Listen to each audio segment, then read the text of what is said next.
अब्दुल्ला को फिर ईडी ने समन भेजा है। ईडी यानी एनफोर्समेंट डायरेक्टरेट ने डॉक्टर फारूक अब्दुल्ला को पूछताछ के लिए श्रीनगर तलब किया है। मनी लॉन्ड्रिंग केस से जुड़े मामले में ईडी इससे पहले भी डॉक्टर फारूक अब्दुल्ला को समन भेज चुकी है। ईडी ने जेकेसीए में मुबैना माली बेज़ाब्तगियों के सिलसिले में साल 2022 में चार्जशीट दाखिल की थी। इस केस में फारूक अब्दुल्ला से कई बार पूछताछ हो चुकी है। यह केस JNK क्रिकेट एसोसिएशन के फंड्स की गैर मुतल्लका पार्टियों बशमूल जेकेसीए के अहदेदारों के मुख्तलिफ ज़ाती बैंक खातों में मुंतकली और जेकेसीए के बैंक खातों से नकद रकम निकालने से मुताल्लिक है।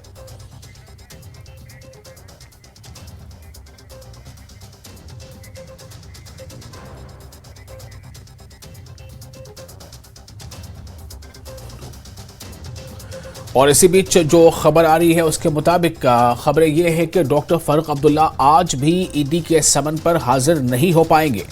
ऐसी जानकारी मिल रही है कि डॉक्टर फारूक अब्दुल्ला आज ईडी ने जो समन भेजा है उसके मुताबिक वो आज हाजिर नहीं हो पाएंगे। ये खबर इस वक्त है। इससे पहले जब 11 जनवरी को ईडी का समन आया था तब भी वो पूछताछ के लिए हाजिर नहीं हो पाए थे और अभी भी जो खबर आ रही है उसके मुताबिक डॉक्टर फारूक अब्दुल्ला नहीं हो पाएंगे हाजिर ईडी के समन पर।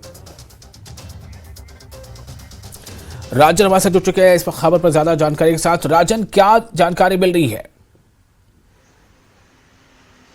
जी देखिए विशाल, पिछली दफा भी डॉक्टर फारूक अब्दुल्ला को ईडी ने समन किया था, लेकिन इस वक्त अपनी सेहत का हवाला देते हुए जी उनको ईडी श्रीनगर में समन किया गया है। लेकिन अभी भी डॉक्टर फारूक अब्दुल्ला अपने घर में मौजूद हैं और अभी अभी जो प्रोविंशियल प्रेसिडेंट हैं रतन लाल गुप्ता, वो भी उनसे मिलने के लिए उनके पास गए हैं, उनके यहाँ निवास जम्मू निवास में। और उसके साथ साथ जो डॉक्टर फारूक अब्दुल्ला की जो सिक्योरिटी है वो भी भीतर गई है। तो इसमें अभी कुछ साफ नहीं कहा जा सकता है कि वो जाएंगे या नहीं जाएंगे, लेकिन ऐसा लगता है कि जिस तरह से हलचल यहाँ पे बढ़ी है कि डॉक्टर फारूक अब्दुल्ला अपने निवास से निकल सकते हैं। अब वो श्रीनगर जाएंगे या कहीं और जाएंगे ये डॉक्टर फारूक अब्दुल्ला ही बेहतर जानते हैं। लेकिन फिलहाल जो है डॉक्टर फारूक अब्दुल्ला पे जो ईडी का शिकंजा कसा हुआ है, कहीं ना कहीं उनको जवाबदेही तो अपनी जो है वो देनी होगी, क्योंकि 2001 से 2012 तक विशाल डॉक्टर फारूक अब्दुल्ला ही जम्मू कश्मीर क्रिकेट एसोसिएशन के प्रेसिडेंट रहे हैं। और 2000 में जब ये मामला उठा तो उस वक्त जो है सीबीआई ने भी जांच की। 2004 और 2009 के बीच ऐसी कई उनके पास जो है ऐसे सबूत आए जिसमें यह साफ हुआ कि जो फंड्स बीसीसीआई की तरफ से जेकेसीए को भेजे गए, जो कि इसके लिए थे कि यहाँ पे जो स्पोर्ट्स इंफ्रास्ट्रक्चर है, खास जो क्रिकेट के लिए यहाँ ग्राउंड बनाना है या बाकी इंफ्रास्ट्रक्चर जो उसके लिए बनाना है, उसको मिसयूज किया गया है कथित। उसका जो है इसी संदर्भ में फिर ईडी ने 2018 के बाद इसमें मनी लॉन्ड्रिंग का जो एक केस है वो दर्ज किया। उसके बाद लगभग 21.5 करोड़ की जो प्रॉपर्टीज हैं वो भी अटैच्ड की। और ऐसे में अब वक्तन जो हैं डॉक्टर फारूक अब्दुल्ला को समन भेजे जाते रहे हैं, लेकिन ज्यादा जो कॉर्पोरेट डॉक्टर फारूक अब्दुल्ला ने अभी तक इस जांच एजेंसी के साथ नहीं किया है, क्योंकि पिछली दफा उन्होंने सेहत का हवाला दिया था और आज भी वो जम्मू में मौजूद हैं। और देखना होगा कि क्या अब कुछ लम्हों के बाद वो यहाँ से निकलेंगे नहीं, क्योंकि उनकी जो सिक्योरिटी और जो हलचल यहाँ पे बड़ी है तो उससे यही लगता है। और जो यहाँ अपने जो सीनियर नेता हैं उनको अपने निवास पे बुलाया है, तो इससे लगता है कि कहीं ना कहीं मंथन जो है वो इसी बात पे होगा कि क्या वो खुद पेश होंगे या अपने बिहाफ पे किसी अन्य शख्स को वहां पे पेश होने की बात सामने आती है। तो ये तमाम बातें हैं जो अभी कुछ देर के बाद मालूम होंगी। लेकिन अभी ये कयास लगाए गए हैं कि डॉक्टर फारूक अब्दुल्ला लगभग 12 बजे के लगभग जो है अपने निवास से यहाँ से निकल सकते हैं।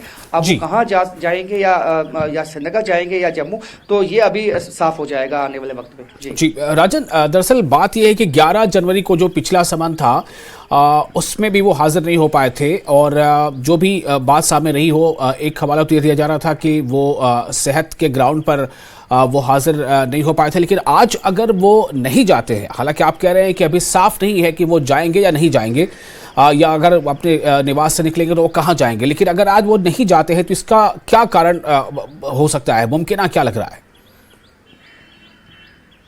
देखिए, हमेशा से जो सेहत का ही हवाला जो है डॉक्टर फारूक अब्दुल्ला की तरफ से दिया जाता गया है कि उनकी जो सेहत है वो ठीक नहीं है। और जो हमारी उनके जो सीनियर नेताओं से यहाँ जम्मू में बात हुई है तो उन्होंने हालांकि हमें ये कहा है कि टेलीफोनिकली ये कहा है कि आज शायद उनका जाना मुमकिन नहीं है। कल जो है वो श्रीनगर जाने वाले थे और ऐसे में देखना होगा कि डॉक्टर फारूक अब्दुल्ला वाकई ही आज जम्मू में ही रहते हैं, श्रीनगर नहीं जाते हैं। तो ऐसे में क्या ईडी नया समन इशू करेगी, किस तरह से ईडी इस पर कार्रवाई करेगी, वो बाद में पता लगेगा। लेकिन फिलहाल जो जांच में जो है डॉक्टर फारूक अब्दुल्ला अभी तक जो है उन्होंने वैसा सहयोग नहीं दिया जिस तरह से जांच एजेंसियों को उनसे तवक्का है। और आज भी हालांकि कोई बयान उनकी तरफ से नहीं आया है। जब बयान आ जाएगा और क्या हवाला दिया जाता है और क्या बात की रखी जाती है वो उसी वक्त मालूम होगा। हमारी भी निगाह बनी हुई है कि डॉक्टर फारूक अब्दुल्ला कोई ट्वीट करते हैं या कोई बयान देते हैं मीडिया को, लेकिन फिलहाल वो अपने घर में मौजूद हैं और इस वक्त यही इंतजार है कि उनका काफिला जब यहाँ से निकले तब ये मालूम हो पाए कि वो एयरपोर्ट की तरफ जाते हैं या कहीं किसी अन्य जगह की तरफ जाते हैं। जी, तो जो वक्त था, जो मुझे जहां तक बताया गया पहले कि 11 बजे का टाइम था, ऐसे में अब 11 हो चुके हैं वो और अभी भी जम्मू में वो हैं। तो इसका मतलब तो ये साफ हो गया कि 11 बजे के करीब तो वो नहीं पहुंच सकेंगे अगर वो जाते भी। तो क्या ये मान लिया जाए कि आज वो समन का रिस्पांस उस तरह से नहीं देंगे कि हाजिर हो जाए?